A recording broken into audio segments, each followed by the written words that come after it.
So the relationship escalator is generally the path people follow when they get into relationships. So you start by dating someone and then you like each other. And then at some point you decide, oh, we like each other so much, we're going to be exclusive. So then you start dating that person exclusively.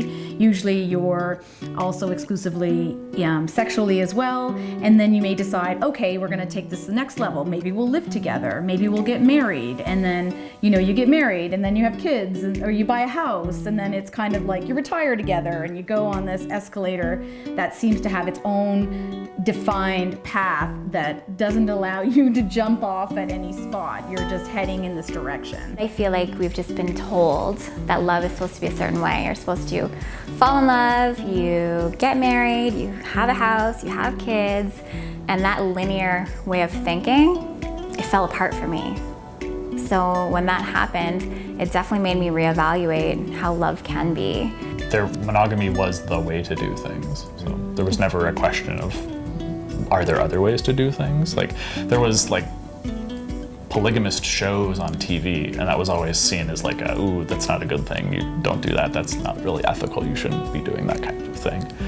But nothing ever about polyamory or ethical non-monogamy. So I definitely grew up being like, oh, I will get married and have kids, and this is the expected life for me going forward. So it's like, get a good job, find a good wife, have some kids, get a house, settle down, all of that stuff. I don't feel like it was ever pushed. It was just definitely the default and what was expected. I think I subscribe to that same idea of what a relationship escalator is, but it seems like it's as though it's pre-destined, right? As you said, it already has what floor we're getting off as. Compared to what we came up with, we said we would be on a relationship elevator. Where we might be able to discuss, well, where are we going? Where do we want to go? Whereas in polyamory, in open relating, there are so many different configurations because, how does a triad fit into, or a throuple, how does that fit into other ways of being? So there's these different varieties that I think are not as automatic in being on that escalator. So because of that, we get to dictate a lot more about which floor we're wanting to get off on, but it's also because it is more collaborative. So all of the people will say, well, I'm wanting this, I'm not wanting that, and together we'll figure out what floor we get off on. I feel like it's more like a walkway with various exits.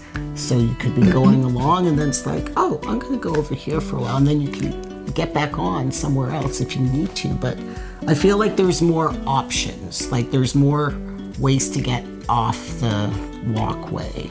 No, I love that there's no script because the previous script didn't feel comfortable.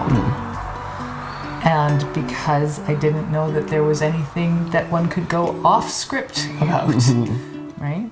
And I think that there's still that, because every time you say like, oh, is this okay that we're talking about this? Or that, that's about that old script, right? Like, we may not be using the script anymore, but we certainly know it, right? So every time we're like, is this okay? Like, okay for who? Like, it's working for us.